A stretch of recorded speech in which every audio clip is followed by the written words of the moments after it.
nothing in I here. only need 2 here. Look at Oh, I me. get to say you. Well, Olivia is my middle daughter. Olivia has atypical autism. Her sensory system is very, very sensitive. She gets overwhelmed if there's too many people talking or if it's too loud. Certain smells will bother her. Too much visual input can make things difficult for her to process. I had a really hard pregnancy with Olivia, and the day she was born, she weighed just under 5 pounds. She was itty bitty. I could see from the first breath she took, she was different. She didn't meet regular basic growing up skills as a baby. Olivia did not talk until she was 4. She never crawled. You know, most kids when they're 18 months are calling mommy and daddy, mama, dada. We never got that. When she was real little, like 2, 3, 4 years old, maybe even a little bit younger, she would be absolutely terrified of like a dust bunny in the house. Just a piece of dust would absolutely terrify her. I'll never forget that. And we felt so helpless because, oh, honey, it's dirt, it's a piece of dust. You know, we thought that she thought they were alive. It was not that. It was the thought of it touching her skin that just, she couldn't stand the thought of it. In my mind, she did not have autism, and even teachers and doctors back then did not know what a spectrum it was. At age 7, she got official diagnosis from Children's Mercy. Jim and I never questioned why.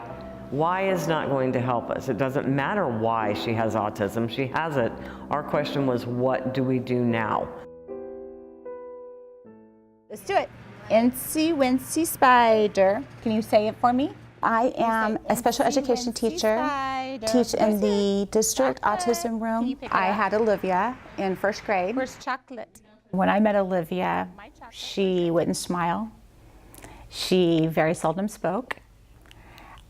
She was a very shy, timid child. What comes next? Chocolate? Or We're chocolate? talking 1997. That's what we're talking, so yeah, 20 years ago. Colleges were not addressing autism during their teachers program. We were kind of flying by the seat of our pants. We didn't quite know what we were doing. For Olivia, hers was a lot of she would shut down or she would start crying and kind of, I don't want to say a temper tantrum, but yet she would kind of just do that and make some noise and have like a crying fit. I was Olivia's speech and language pathologist. She was afraid to enter the classroom. You know, she would stop at the door and have to be assisted into the classroom. She needed like a visual schedule.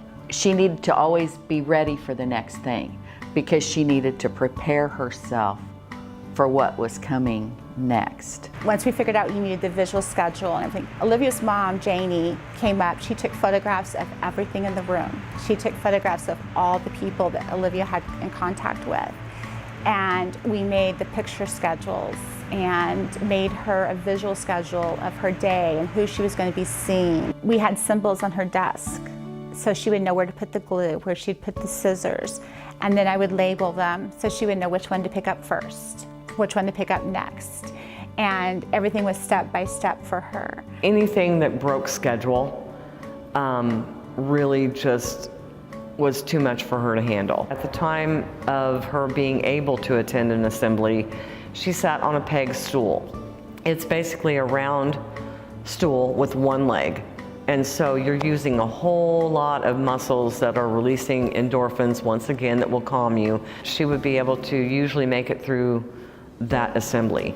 That took years to get to, though. We didn't know a lot in the public school about how to treat these children, how to do things, you know, to get them to produce. When I started, my expectation of her was the same expectation I had for all my kids. To be successful academically, emotionally, socially. It was in working with her that I realized I had to change the way I taught to help her meet those expectations. She made a lot of progress, a lot of progress. she could, and she worked. She worked so hard at being successful. She had plateaued where she was going to be skill level wise. So we were looking into alternative therapies. We had tried music therapy and this, that, and the other, and they just really weren't what we were looking for. When Olivia first started hippotherapy, and that just means horseback riding therapy, it was so unheard of 20 years ago that we shared a day with another little boy. Here we go. Clippity clop, clippity clop.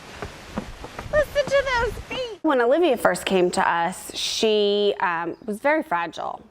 She wouldn't look at you. She wouldn't have eye contact with you when you were trying to have a conversation with her.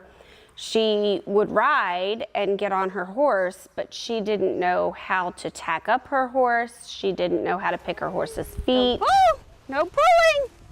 Pulling means stop. She, basically would just get on, walk around, and get off. It was heartbreaking because she had so much potential. And you could see that, despite her autism, she had it in her to be a higher functioning adult than what she was when she came to us. When she first got on a horse, there were people surrounding her, walking alongside the horse and holding her legs and making sure she wasn't going to fall off. 1, 2, 3, woo! We'd work on the sensory trail with, the numbers and the colors, which she already knew. Push, push. Good. Coordinating the horse and the timing and doing multitasking while riding your horse was something different than what she was used to. You need to do more. We go to the sensory trail and you have the metal board that has all the locks on it. So while they're playing, they're sitting on a horse thinking that they're all cool because they're on a horse.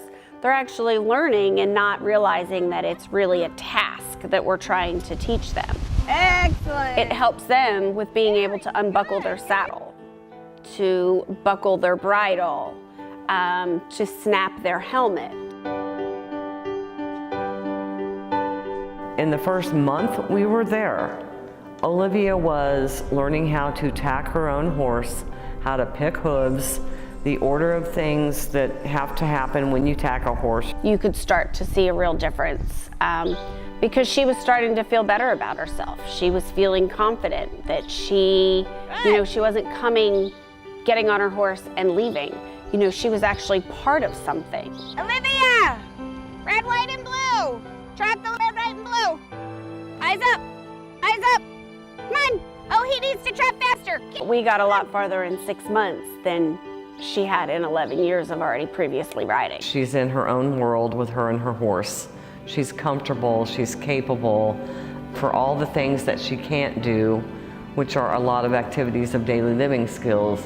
She is really, really good working with the horses, any horse. And then we started to integrate her into pushing her harder. She had gone to horse shows that were designated for therapeutic riding, but then we started to wean her into the horse shows for the general public. We're gonna make our circle right here.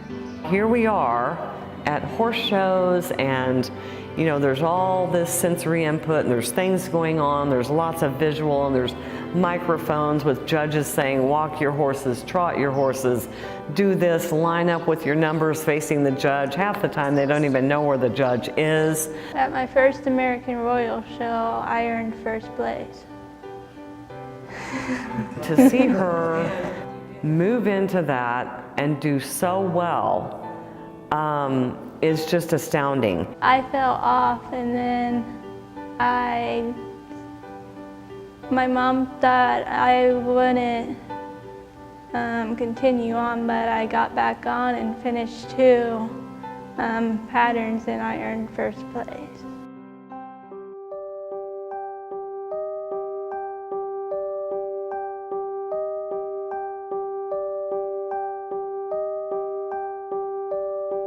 She woke up and had some what she calls wiggly foot. That's one kind of her epilepsy, and it's the kind that makes her shake and tremor and this, that, and the other, and she's fully aware of it happening. It's very upsetting to her. Later in the day, when we were on our way over to her sister's house, She had a blank out in the car. That's the other kind of seizure she has. It's called complex partial. She's just not with you for 15 seconds to a minute.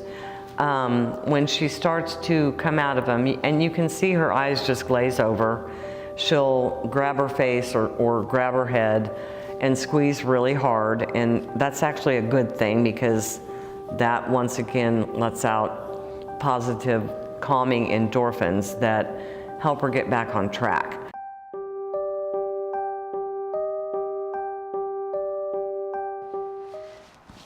Can you guys see the ball? Woohoo! It's not high enough? 4th of July was a big day and lots of people, and you know, when she had everybody firing directions at her of how to do the bocce ball, it's like she knows how to do it, so it irritated her.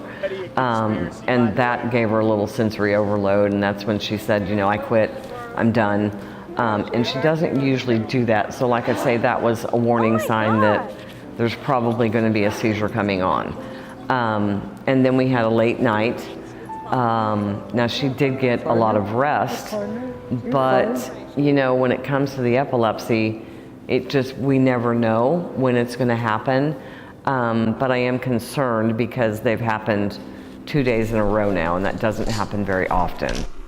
She already takes 11 pills a day just as a cocktail for her epilepsy to keep the seizures at bay. Because that happened, and because I had to give her the recovery meds, which basically put her into a sleep coma, and then when she wakes up, usually she's better. You know, it's just so unfair that she worked so hard to get to where she was at in high school, and then at 17 to be struck down with epilepsy. She's such a phenomenal person. She is kind and humble and empathetic and loving and respectful and just everything you'd want in any child and or teenager and adult. Thank you very much. She doesn't cook on the stove. She can help with foods that don't require sharp knives and that can be prepared in the microwave. How to fill out a resume, how to write a check, how to follow a recipe, how to do a grocery shop.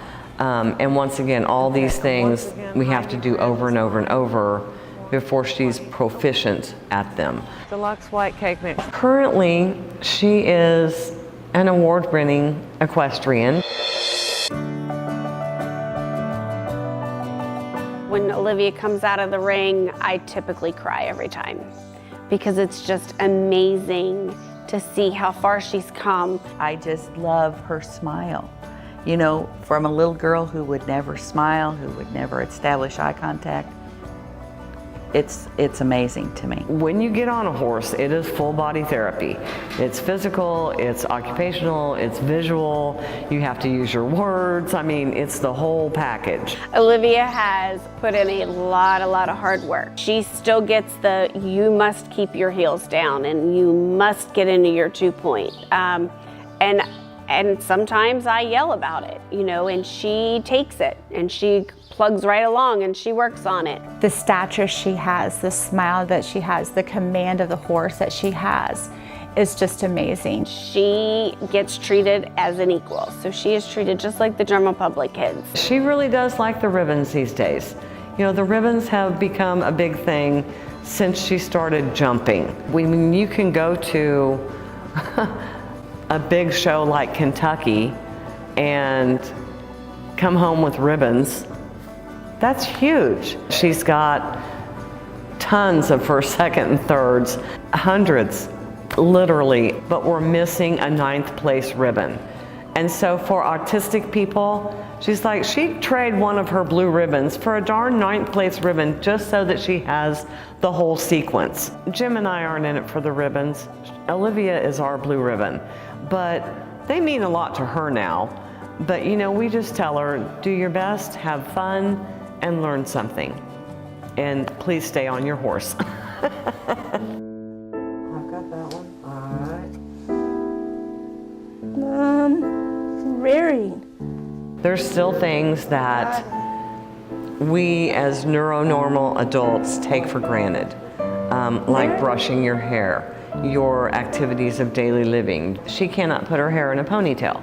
Okay, most 26-year-old girls know how to do their hair. Thank you very much, ma'am. It's just something that's hard for her. Body posturing and copying body movements are really, really difficult. And she learns how to do those things by doing them over and over and over. For example, she's only been washing her own hair for about 5 years because she just couldn't get the whole scalp and all the long hair, which she needs a haircut. But at some point in time, I'm not going to be there to help her with showering and those kinds of things. So, I really encourage her to keep working on it, keep trying, and, remind her, don't forget to get the sides and this, that, and the other. She gets there. It just takes longer. Socialization is a huge issue with kids with autism. It's what they really lack in. The equestrian therapy for Olivia helped that social piece tremendously. She made a lot of progress, not just because of me. Her parents were very proactive. I'm so proud of you. Janie and her husband were very fortunate. They worked very, very hard to provide for every resource they could for Olivia. Good job, Olivia. She's an amazing person, but it's taken a lot to get her there. And when people say, oh, you've done such a good job, I didn't do it. She did all the hard work. She has shown people that just because you have a disability doesn't mean you can't accomplish the same things other people can that don't have a disability. When people have come up to me at shows or other places and said, I never would have thought Olivia has autism, my standard response now, and it's kind of smart alecky, but it's just my way of dealing with ignorance, I usually say, oh, we forgot our sign. Parents want a cure. And so they're willing to kind of jump on anything that they see that people are touting as a cure for autism or works for autism. But it really is trial and error. If you don't have the right therapist doing the right strategies, it can do more harm than good. And it takes that connection between the therapist and the student to have that growth. A lot of people don't see that's the anger and the lashing out that Olivia didn't experience, but it can be very tiring. And those parents that come to me with I'm just kind of done, finding them a support person, finding them somebody else that they can talk to that has the same experiences. We can help guide the parents on things that are scientifically proven to work. There are places out there, you just have to do a lot of research and a lot of Google and asking other parents that have gone through the process already. But it's one day at a time. If you can't do it one day at a time, you do it 1 hour at a time. There can be success.